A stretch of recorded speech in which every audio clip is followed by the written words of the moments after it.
Information on how to successfully continue your education at the highest level possible is such an instrumental part of creating a better future for yourself that it should be open and free to all those who need it.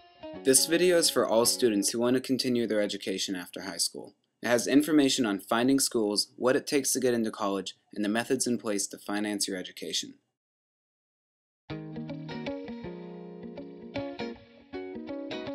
First of all, I think it's important to find an institution that reflects your values and a school that's going to support you in the ways in which you anticipate that you're going to need from a particular institution. Well, I think the biggest mistake people make starting out is going to all of the same schools that you read about in the news all the time, and that there are so many other great options out there. And that's why starting with at least that Counselor-O-Matic and you know, leaving the geographic part of it open, because there are a lot of schools around the country that like kids from other regions and they're wanting to branch out, and so you have a better chance of getting more money and getting into schools that maybe aren't local, and that can work better than some of the public school local options. So how do you find these other options? College guidebooks, such as the Fisk Guide, contain hundreds of colleges and universities, as well as their overlap schools. Overlap schools are places that appeal to similar applicants and can help you expand your list of colleges. The internet has many other resources, such as Colleges That Change Lives, that introduce you to schools that are not in the mainstream media. Most of these other options will be private colleges, but a private college across the country will offer you much better financial aid than an out-of-state public university will. The other place to look is your local college fair. Here, representatives from schools across the country will be present to answer your questions and give you more information. And sometimes location plays into that, right? The size of the institution, student-faculty ratio, organizations. That's going to help you as a holistic student at any given institution. And so just think about, right, what kind of environment that you would like to learn in. What is it going to take for you to be successful on your own terms? And I think you reflect that in the essays they may ask you to write, so that you can show that you are a prime candidate and a good match for the institution. For me, the biggest thing was location and where the school was, but along with that is kind of like what the atmosphere is like, because and also how big the school is, which plays an important factor on what schools you decide to go to, because you want to feel like you belong in a community, and you want to have those group of people that are there for you to support you. And so that would be kind of where I would start thinking about what type of schools I'm interested in attending, along with what type of resources they have for their students, and if they're easily available or if you have to search for them. Don't discount the state school that you have near you.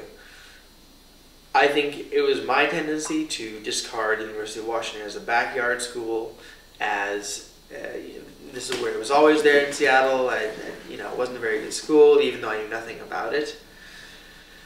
And that's dangerous, because seeing what I've seen now, being a student there for a year, it's a fantastic school, and just because I've lived there, it's easy to try to stay away, either because you want to get out of the city or what have you. But make sure at the very least that you apply there and you have it as an option, because that is going to potentially be your lifeline. And the state schools are often very well funded. Even with the economy struggling as it is right now, there's a lot of money flowing into universities. So it's a very solid option that I think people don't take advantage of enough. Mm-hmm. So if you're looking for, I think initially a lot of students today want an urban environment, and I think that can be great for certain students, but it also can feel a little lonely to other students, and I think it's important to remind them that a smaller place that even is a little more rural can build a stronger sense of community. The students all eat together. The faculty tend to live within 5 miles of the campus. They go to all of the events. And certain students thrive in that kind of community, because really when you go to college you're going to have maybe 20 close friends, and It doesn't really matter if it's a gigantic place.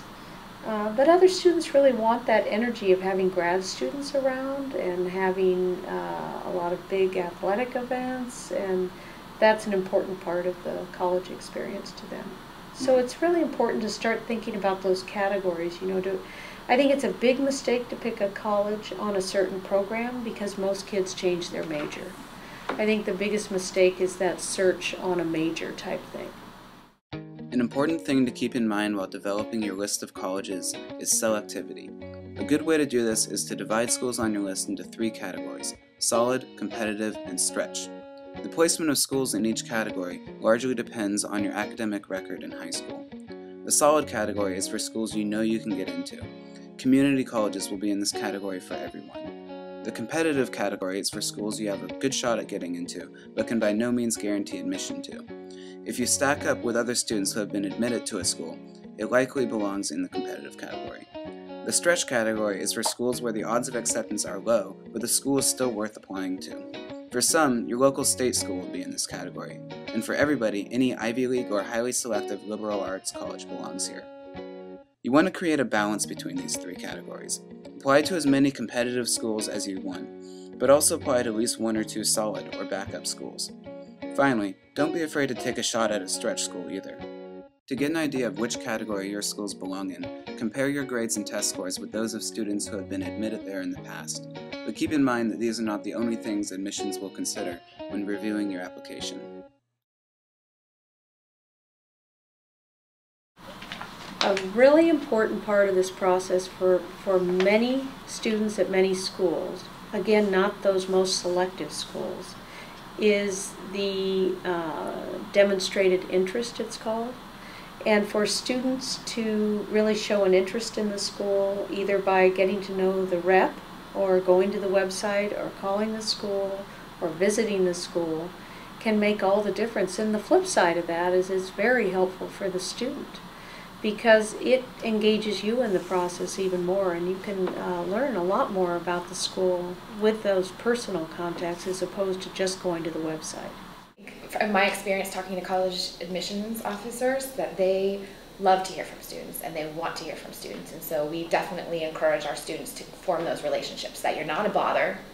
That's their job. They want to get to know you. It doesn't mean that you're going to get into their school, but it means that they really want to get to know you. And so we encourage, a lot of our program has students really being self-advocates. So rather than a parent reaching out to a college, we really encourage students to reaching out to their admissions officers, them writing the emails, them following up. So if a student met an admissions officer at a conference or just randomly emailed them to follow up with a thank you, to let them know that they're still interested, to channel all their questions towards that person, all their appropriate, and questions about the school to that person, and to always express gratitude for their time and their effort.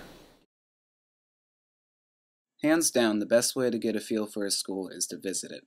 On campus visits, you can see the campus and its surroundings, attend classes, go to an information session, and even spend the night in the dorms. Not only will this give you a feel for the school, but it also demonstrates interest in the school, making you a more favorable applicant. If you can't afford to visit a school far from home, try to visit a similar one locally. For certain schools, and now I'm not talking about the 20 most selective schools in the country, because they're not going to give an advantage to students who can actually get there. But a lot of colleges will see that as a more likely candidate to admit if they've made the trip. And a lot of colleges have fly-in programs for students who can't afford it, or they'll refund you if you decide to go there. There are a lot of ways to make it work. And so that's, again, another reason to build that personal contact with the rep for your area, because they'll either interview you when they're in town for a college fair, or they'll find ways to get you out there to visit.